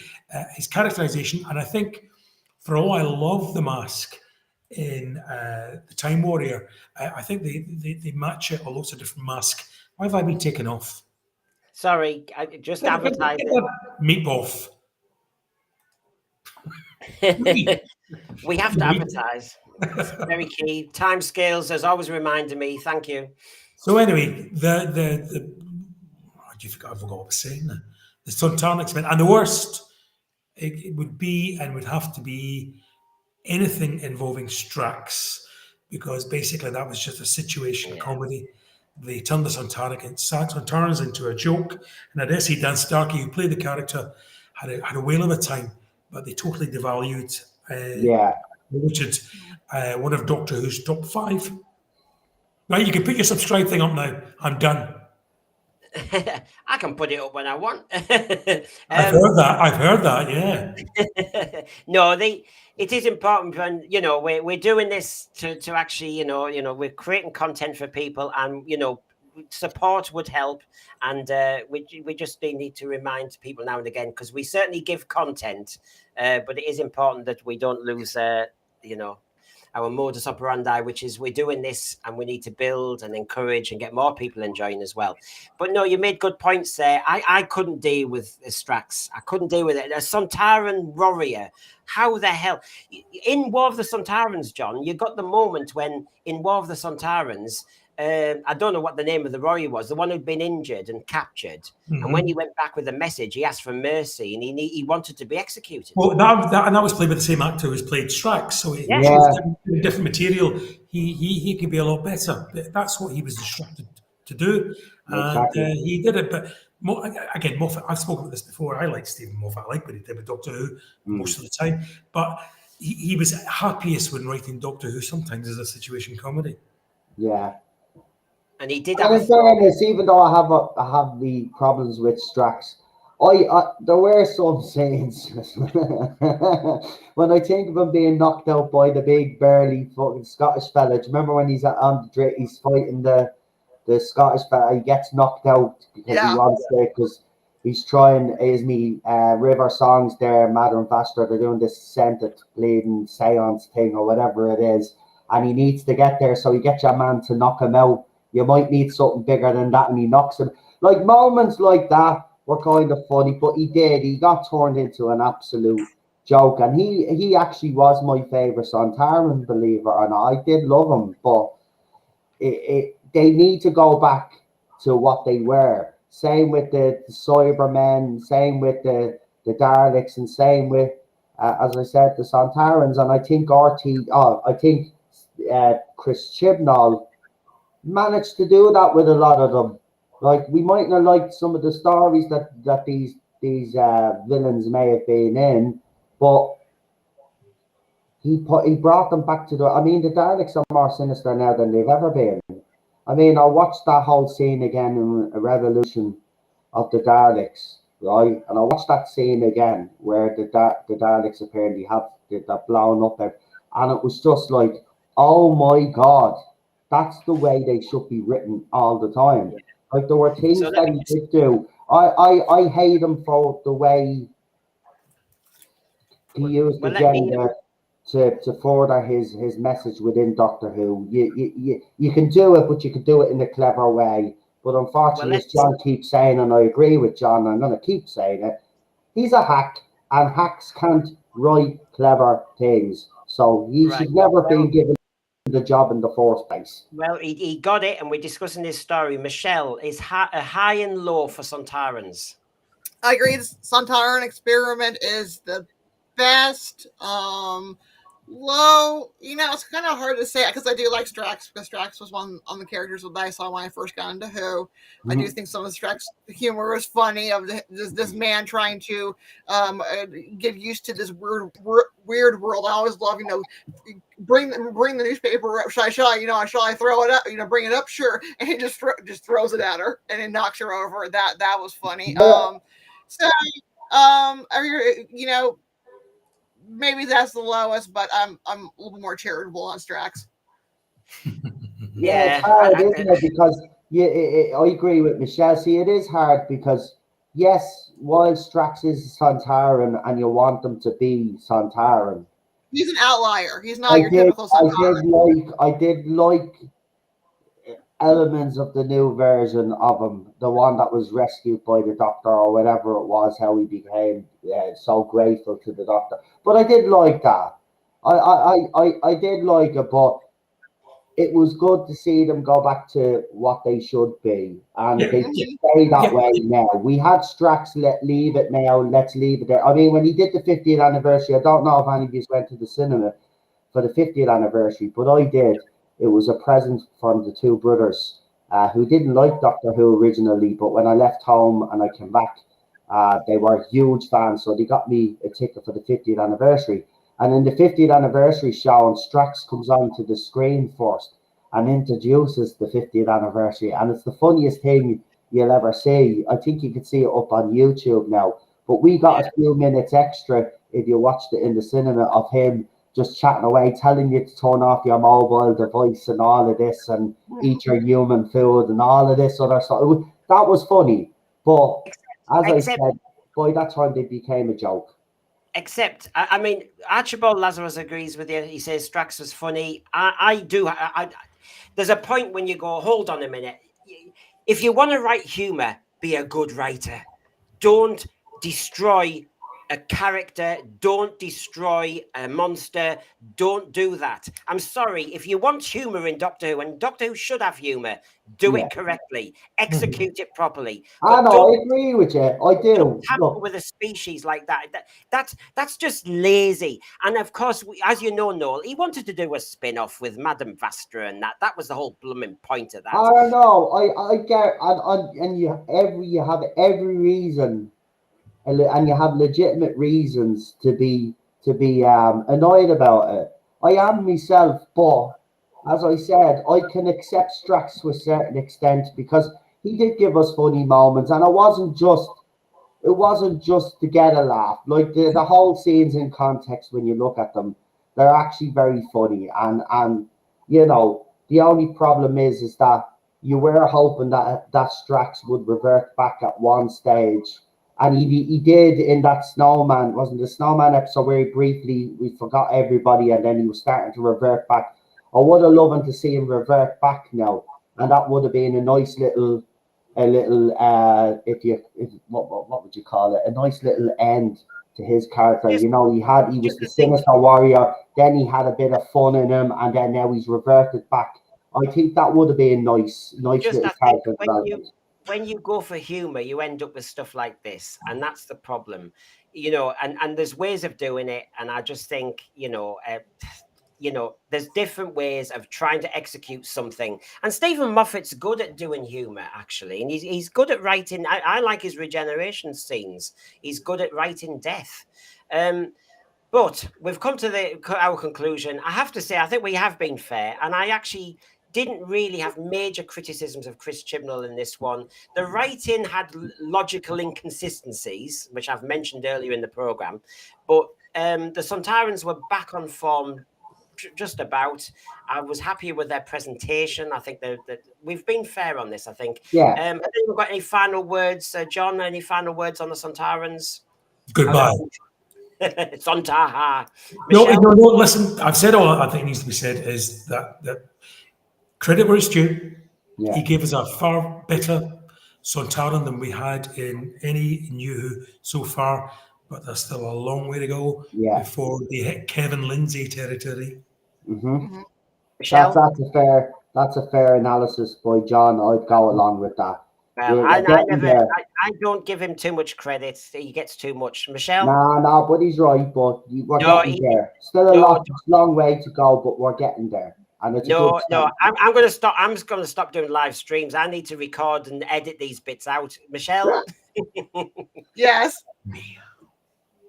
I nothing more to add. I think this, we've I pretty much agree with everything that everyone's saying right now. So okay. Well, we've been fair. I hope people have enjoyed our comparison and treatment of the Sontarans. And in the thread, Sontarans were treated better than I was when you winked me off and put a picture of that meep on instead. Well, I thought our viewing. No, John, I think our viewing figures were going down when you were talking, so I had to big it up. Mortified I was. I'm going to write to Ofcom. So I need to kind of wrap things up. And in the thread, Timescales has been bigging up our trailer. I suppose it's not a trailer; it's the opening graphics for the Sunday show. And the Sunday show, it's our new magazine format, and as I said, our first one's out there, and I've just been advertising the news element. There's a news element, but there's various other elements. There's the puppets. You've got lots of debate, etc. And our debate that week was obviously 10 Reasons We Love Doctor Who. But generally, you'll see my adverts for the Sunday show. It's a proper magazine show. It's a good way for finishing the week. I think, you buckle down, you want good news about Doctor Who, you want positivity, you don't want any griping, cancellation or nonsense or finding reasons why we don't like Doctor Who. It's all about loving Doctor Who and finishing the week on a high. So, join us, because you'll certainly get that guaranteed with Sense for you. Sense of humour, common sense of perspective. 7 p.m. on a Sunday. big magazine show, nice, warm and friendly, with a bit of a few fiery bits between me and John, because we will never agree. But timescale has been... Oh, John, I you know. don't think that. Well, you know... No, He couldn't even get his time right. He turned up late on the Sunday show. He wasn't... and lifted the thing, lifted the whole thing. It's not his fault he's How do I time get blind. repeated? How do I get repaired with that? Get the meep on instead. Brendan rules with an iron fist. Oh, well, you know, I mean, you know, Noel, running your show, you have to keep an eye on the figures. And as soon as John spoke, I lost everybody. I've got to keep an eye on that. Stop. It's not John's fault that he's time blind. Oh, no. Anyway, you're all good, and I appreciate you all being on. But Noel, you can't keep coming on this show bigging up John. This is not the way to win friends with me. This is not what you do. No, John's good, and good. Yeah, well, I'm not trying to big you up. I'm using little words. Praise. Thanks for that. Hey, from me, that's amazing. You eat your Easter egg. That makes you a Sontaran, doesn't it? You love your chocolate. Well, I've got more of an egg than a Sontaran, but yeah, I can do that. God. Right. Well, thank you, everybody, and I'm going to submit to the request in the thread. Timescales wants us to advertise our Sunday show with our new stylish graphics. So thank you, panel. I'll see you in a minute. But basically, here is our grand opening sequence to the Sunday show. Join us at 7. Good night, John Boy.